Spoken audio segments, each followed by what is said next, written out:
I have faced the champions of 41 species.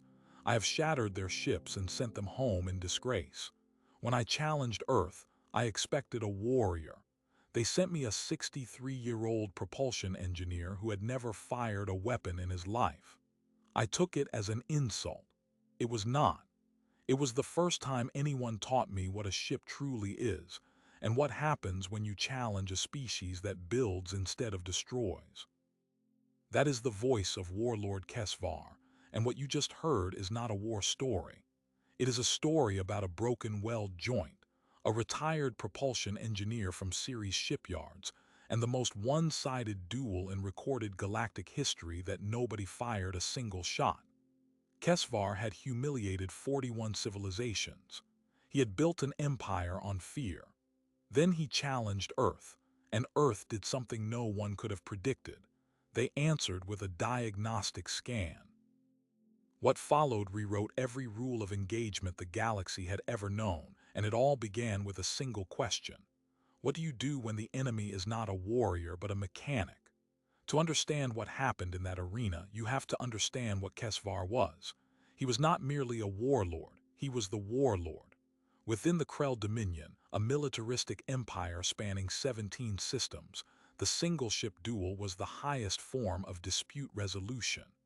No fleets, no armies.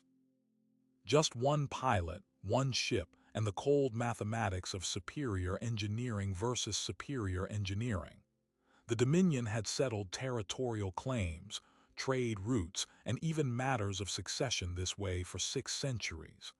And in the 40 cycles before Earth ever entered the galactic stage, Kesvar had never lost. 41 duels, 41 victories. He had faced the finest pilot engineers from the Haxian Collective, warriors who trained from childhood in zero-G combat simulators. He had shattered the crystalline ships of the Etherian Concordance, vessels that could bend light around themselves. He had even defeated his own brother in a duel that decided who would command the Dominion's outer fleets. That duel lasted 9 hours and ended with his brother's ship venting atmosphere into the void. Kesvar did not kill him. He towed him back. He wanted him alive to witness every subsequent victory. That was the kind of enemy Kesvar was. Not merely lethal, but deliberately, patiently cruel. The duel itself was governed by ancient rules. Each combatant would be given a circular arena approximately 5,000 kilometers in diameter, cleared of all celestial debris. No external communication, no support vessels, no intervention. The duel began with a signal pulse, and it ended when one ship could no longer maneuver or when one pilot conceded. Concession was rare. Of the 41 opponents Kesvar faced, only 3 had ever conceded. The rest had been reduced to debris, and in 17 of those cases, the pilots had not survived. The Dominion celebrated this as honor. The rest of the galaxy called it legalized murder, but no one dared say it aloud, because the Dominion fleet was the only force keeping the Outer Rim free from the Marauder clans. Kesvar's ship was called the Blood Ascendant. It was a masterpiece of Krell engineering, a sleek crimson hull shaped like a blade, powered by a dark matter siphon that could out-accelerate any known vessel in real space. Its weapons array included plasma casters, kinetic harpoons, and a resonance disruptor that could shatter crystalline armor at the molecular level. The ship was maintained by a personal crew of 12, and Kesvar himself could recite every system's diagnostic threshold from memory. He was not merely a pilot. He was an engineer by training, and his victories were as much about understanding his opponent's weaknesses as they were about flying skill. He would study enemy ships for months before a duel. He would learn their power curves, their heat dissipation limits, their structural weak points. And then in the arena, he would exploit them with surgical precision.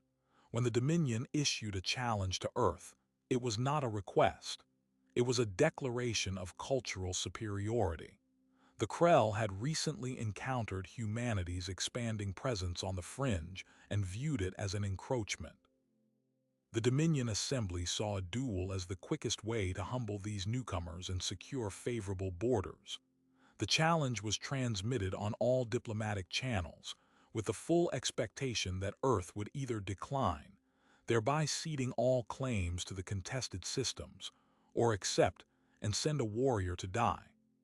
Earth's response took 19 days, not because of deliberation, but because no existing military protocol covered this scenario. The United Nations convened an emergency session, and the debate lasted 6 hours. There was no shortage of volunteers. Fighter pilots from 7 nations offered to fly whatever ship Earth could provide. Special Forces operators put their names forward. But the head of the newly formed Office of Extraterrestrial Engagement, a former diplomat named Miriam Okonkwo, recognized something that most of the military advisors missed. This was not a combat challenge. It was an engineering challenge disguised as a duel. She had studied the records of Kesvar's victories, and the pattern was unmistakable. He did not win because he was the better pilot. He won because he understood the ships better than their own pilots did. So she proposed a counterintuitive solution: send someone who understood ships even better than Kesvar. That led them to Raymond Duel. Duel was 63 years old. He had spent 38 years at Ceres Shipyards, the largest orbital construction facility in the belt, working as a propulsion diagnostics engineer. His entire career had been about finding problems before they became catastrophes. He had run diagnostic sweeps on over 4,000 vessels, from small freighters to colony ships. He knew exactly how metal fatigued under sustained acceleration, how cooling systems failed under load, how a single hairline crack in a thrust manifold could propagate into a catastrophic rupture within 200 flight hours. He had never fired a weapon.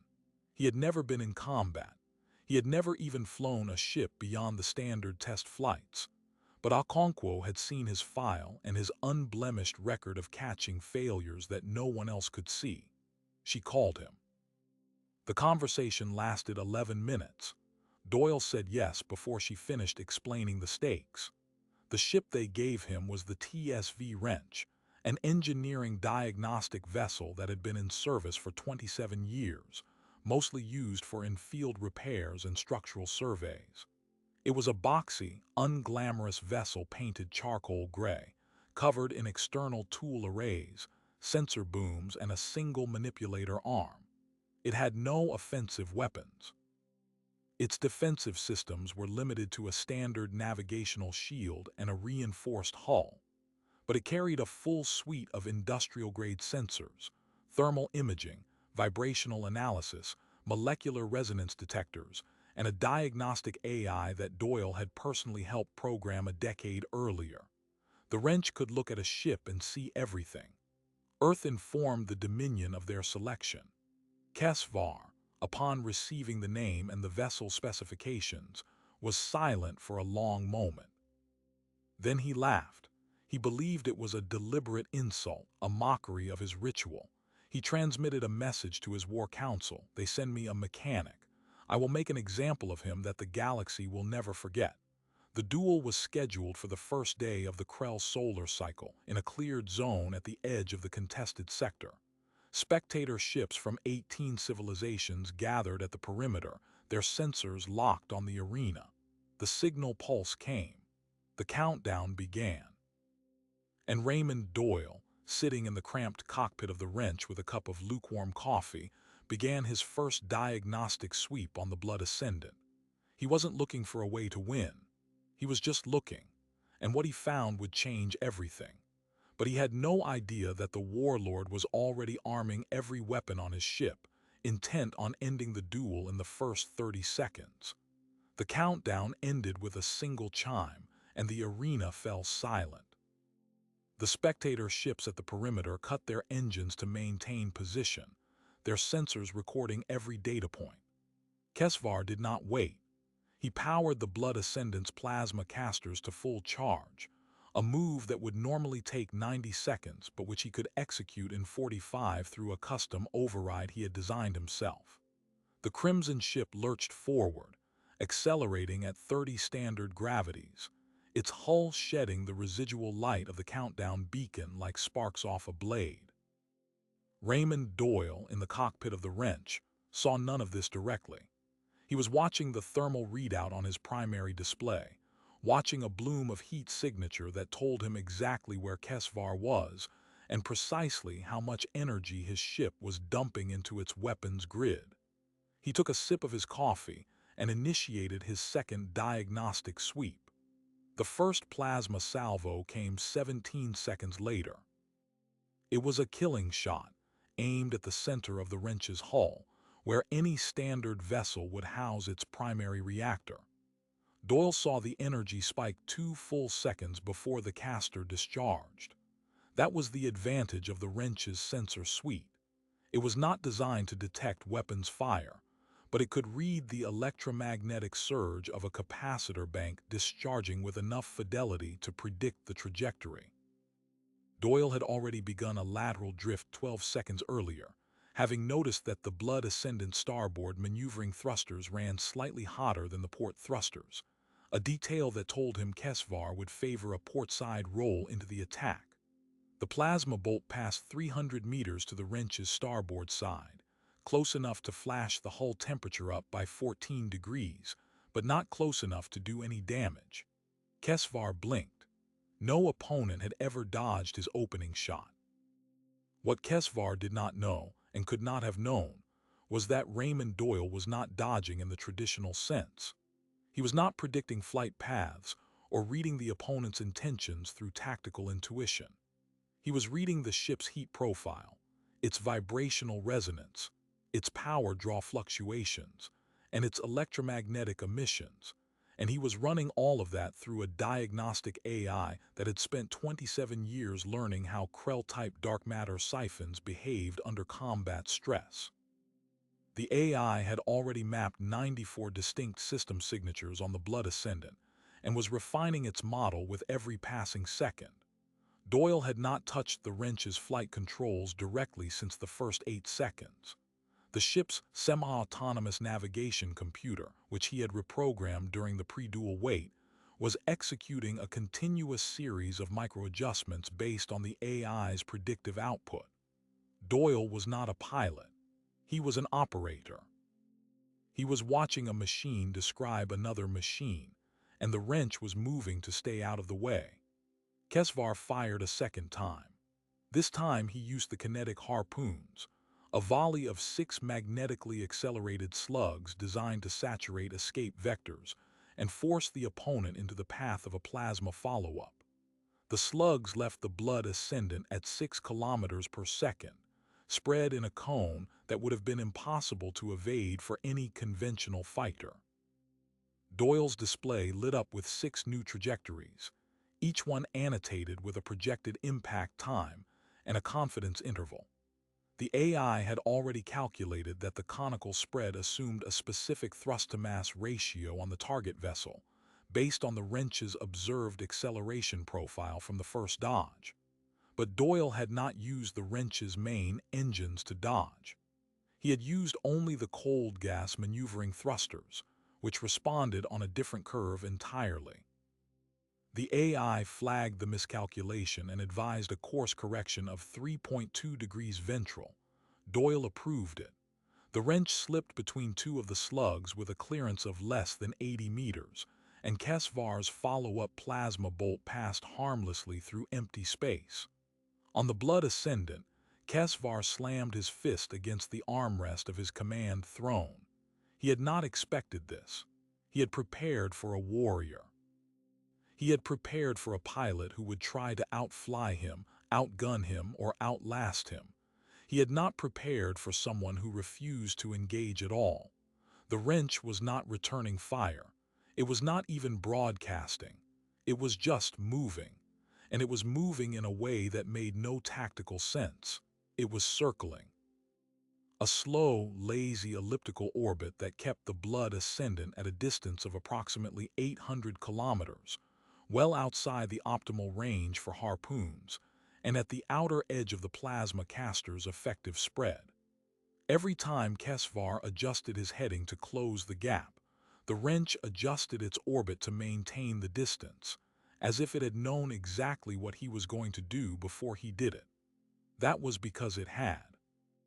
The wrench's sensor booms were capturing the thermal profile of the blood ascendant's thrusters, and the AI was correlating those profiles against a database of every known Krell ship maneuver, cross-referenced with Doyle's own 38 years of experience diagnosing engine load patterns. When a ship's starboard thrusters drew 17% more power than usual, it meant the pilot was about to execute a hard roll to port. When the main engine's magnetic nozzle constricted by 4%, it meant the pilot was preparing for maximum sustained acceleration. Doyle did not need to outthink Kesvar. He just needed to read the ship, and the ship could not lie. This went on for 40 minutes. 40 minutes of rage and futility for Kesvar, who fired every weapon in his arsenal, including a resonance disruptor pulse that Doyle evaded by pre-cooling the wrench's hull to mask its vibrational signature, a trick he had learned from diagnosing stealth freighters in the belt. 40 minutes of quiet, methodical observation for Doyle, who by the 30-minute mark had built a complete structural map of the blood ascendant, down to the thickness of its hull plating at every coordinate, and the exact harmonic frequencies that would cause metal fatigue in its primary load-bearing members. He had also cataloged 17 maintenance irregularities, including a misaligned coolant pump on the starboard weapon array, a partially clogged fuel injector on the number 3 thruster, and most significantly, a micro-fracture in the forward primary spar. The forward primary spar was the central structural beam that ran the length of the blood ascendant, connecting the forward weapon's housing to the main hull. It was designed to withstand combat stresses up to a rated tolerance of 420 gigapascals, but Doyle's vibrational analysis, conducted by bouncing low-power sensor pulses off the hull and measuring the echo decay rates, showed a stress concentration point at a 42-degree angle from the spar's midline, approximately 7 meters aft of the forward mounting bracket. The micro-fracture was small, no more than 2 millimeters in width, but it was propagating. The AI calculated that under sustained combat maneuvering, the fracture would reach critical length within 180 to 200 combat hours, at which point the spar would fail catastrophically. The ship would snap in half under its own acceleration. Kesvar would die instantly. Doyle stared at that reading for a long time. He ran the analysis 3 more times, just to be sure. The result came back the same each time. He leaned back in his chair and thought about his daughter, who was a structural engineer at the Luna shipyards, and about the safety protocols he had written for the series dry dock after the Arasaka freighter broke apart in dock 19 years earlier, killing 12 workers because someone had missed a fatigue crack in the keel. He thought about how many times he had pulled a ship out of rotation because he had found a flaw that no one else had looked for, and how many people were still alive because of that. Then he thought about Kesvar, a warlord who had killed 17 pilots, who had humiliated dozens of civilizations, who had built an empire on the wreckage of other people's ships, and he realized that if he said nothing, the problem would solve itself. The galaxy would be rid of Kesvar within a year, and no one would ever blame a retired propulsion engineer for failing to warn an enemy about a structural defect. He considered it for about 4 seconds. 4 seconds, and then he reached for the communications panel, because he had not come all this way to let someone die from a broken spar. He had come to tell them about a broken ship, and that was exactly what he was going to do. Kesvar, at that moment, was preparing his final assault. He had pushed the blood ascendant to 110% of its rated combat output, overriding safety limiters to squeeze more power out of the dark matter siphon. The ship was shuddering around him. a vibration that he registered as the thrill of impending victory. He did not know that the vibration was the microfracture spreading, that every surge of power was shaving another half-hour off the spar's remaining lifespan. He did not know that the enemy he was about to destroy had already seen his death, written in the metal of his own ship. And he did not know that the next transmission he would receive would not be a surrender, but a warning. At minute 41 of the duel, Raymond Doyle opened a broadcast channel. It was the first transmission the wrench had sent since entering the arena. The signal reached every spectator ship at the perimeter, all 18 civilizations, and it reached the Blood Ascendant's bridge. Kesvar, his hand hovering over the firing controls for his final salvo, heard a voice that was calm, measured, and utterly unhurried. It said, "Warlord Kesvar, this is Raymond Doyle of the Terran Support Vessel Wrench. I have completed my diagnostic sweep of your ship. I am now transmitting a full structural analysis to your vessel and to all present. Please review it at your earliest convenience. There is a critical fatigue fracture in your forward primary spar that will fail catastrophically within 200 combat hours of continued use. I recommend immediate repair." Kesvar did not move. He stared at the communications console as the data packet arrived, a comprehensive three-dimensional model of the Blood Ascendant with every stress point, heat map, and vibrational anomaly annotated in meticulous detail. The forward spar was highlighted in red, the fracture site magnified and cross-sectioned. The analysis included a failure timeline, a recommended repair procedure, and a list of 3 shipyards in the neutral sectors that had the necessary equipment and expertise. It was not a tactical document. It was a maintenance report. It was the same kind of report Doyle had filed 4,000 times before, except this time the recipient was trying to kill him. Kesvar ordered his engineering crew to verify the data.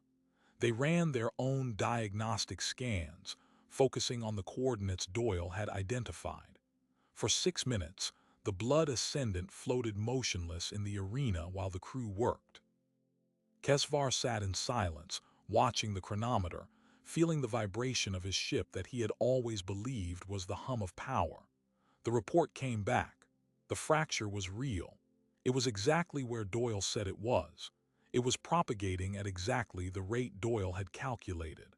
And it had been missed by every maintenance inspection the Dominion had conducted for at least the past 18 months. The ship that had won 41 duels was a death trap. It had been a death trap for months, and no one had noticed, least of all the Warlord who prided himself on knowing his vessel better than anyone. The realization landed on Kesvar like a physical blow. He had spent his entire life believing himself to be the master of his ship, the ultimate authority on its capabilities and limits. And yet, in 40 minutes, a human who had never seen a Krell vessel before had understood it more deeply than he ever had. Not through combat instinct or warrior wisdom, but through the patient, indifferent application of diagnostic science. The human had not outfought him. He had simply looked at the ship and seen what was true. And then, instead of using that knowledge to destroy his enemy, he had shared it. He had handed Kesvar the means of his own survival, without condition, without demand, while the Warlord was in the act of trying to kill him. Kesvar opened a channel of his own. His voice, when he spoke, was stripped of the theatrical bravado he had carried into the arena. He said, "I have verified the findings. The fracture is real." He paused for a long moment, and the spectator ships recorded every syllable. Then he said the words that no one in the galaxy had ever expected to hear from the mouth of a Krell warlord. "I concede. I acknowledge defeat." And then, quieter, almost to himself, "I request permission to withdraw so that my ship may be repaired before someone gets killed." The arena erupted, not with weapons fire but with communications traffic. The spectator ships, which had been prepared to witness a brutal execution, had just witnessed something unprecedented. A Krell warlord had conceded. A duel had ended in 0 casualties. And the victory had been achieved not by superior firepower, but by a diagnostic scan and an act of engineering decency. Within hours, the recording of the duel was being transmitted across every subspace relay in the known galaxy. Within days, the name Raymond Doyle was being spoken on more worlds than any human name had ever been spoken before. And within a week, the Dominion Assembly convened an emergency session to decide what to do about the fact that their greatest living warrior had just surrendered to a mechanic. But the true consequences were only beginning to unfold, because Kesvar did not merely concede the duel. He did something far more radical. He sent a personal message to Raymond Doyle, requesting a private conversation.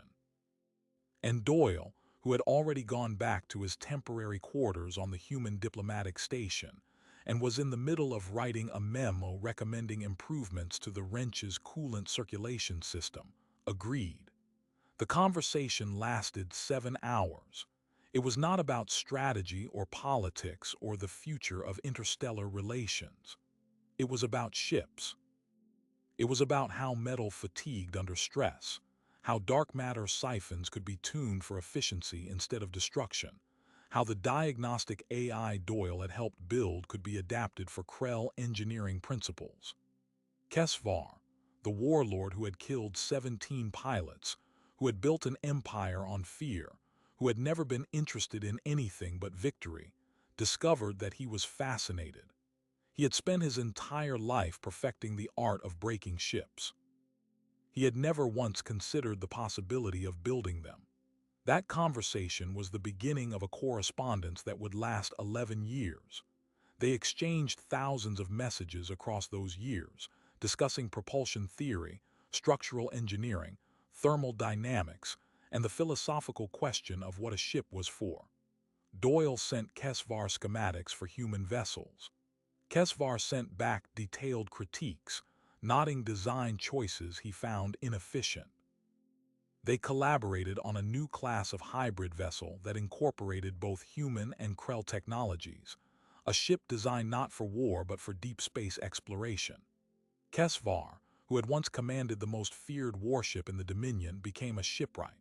He apprenticed himself to a neutral shipyard and spent 6 years learning the trade from the ground up. He built freighters, survey vessels, medical ships. His name, once synonymous with destruction, became associated with construction. The Dominion did not know what to do with this. Some called it a disgrace. Others, quietly, called it the beginning of something new. But here is the part that no one predicted. The part that makes this story not merely surprising but genuinely chilling in its implications.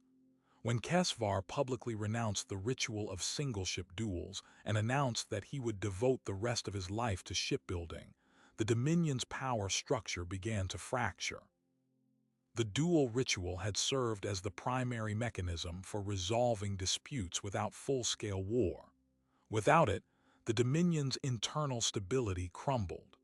Factions that had been held in check by the threat of defeat in the arena now had no peaceful outlet for their grievances. Within 3 years, the Dominion was on the brink of civil war. The galaxy, which had celebrated Kesvar's transformation as a triumph of decency, now faced the prospect of a shattered Dominion unleashing its fleets in a desperate fight for survival. And at the center of it all was a retired propulsion engineer who had simply done what he had always done: noticed a broken ship and said something about it. The question that haunted every diplomatic briefing, every strategic analysis, every late-night conversation among galactic leaders was this: had Doyle's act of kindness inadvertently doomed millions?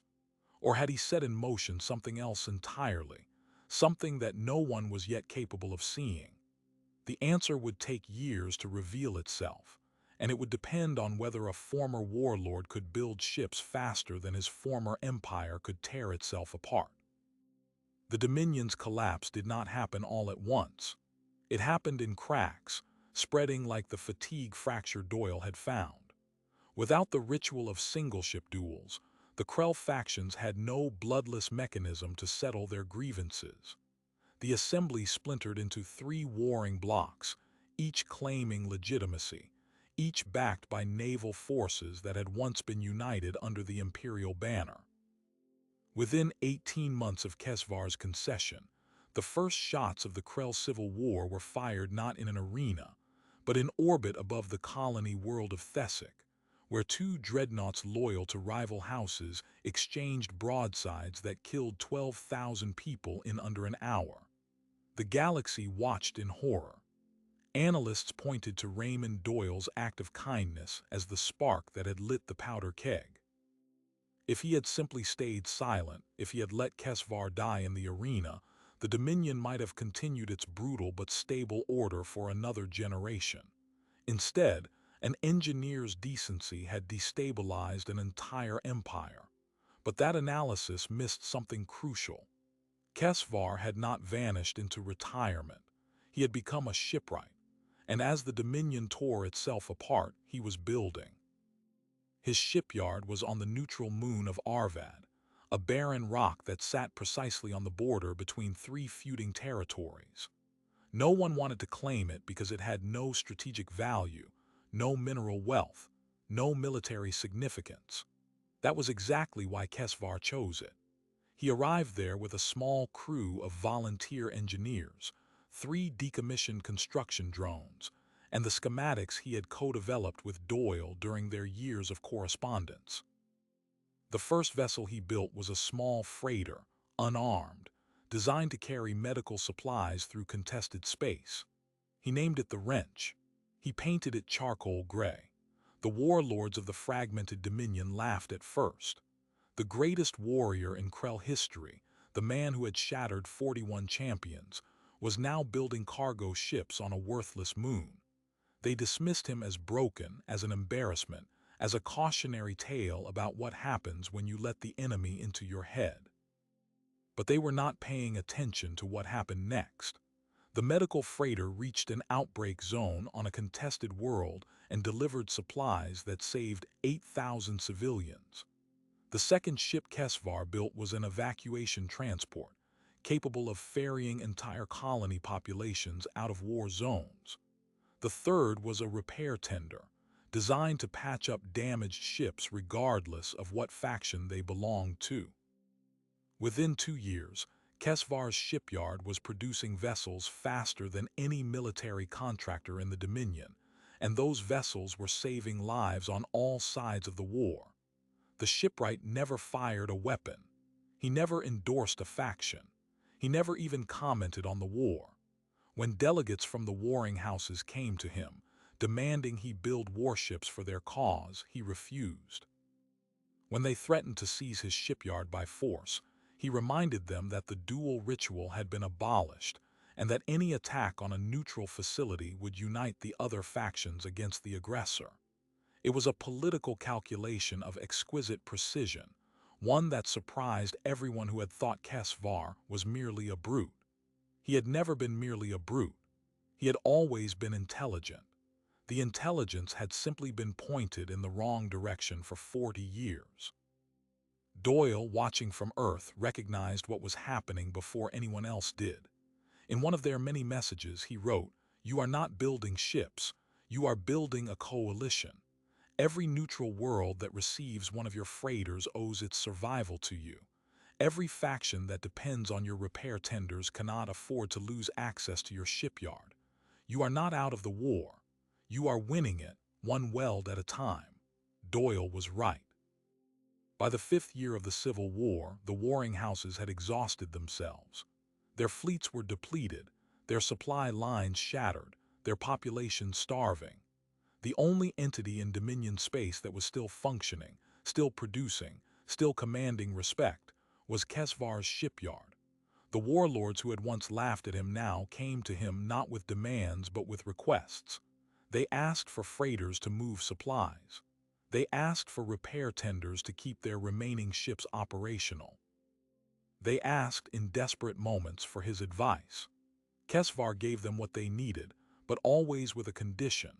You must cooperate with your rivals on this one humanitarian mission, or you get nothing. He forced the factions to coordinate, to negotiate, to see each other not as enemies, but as joint recipients of a common service. It was the same principle as the diagnostic scan that had ended the duel.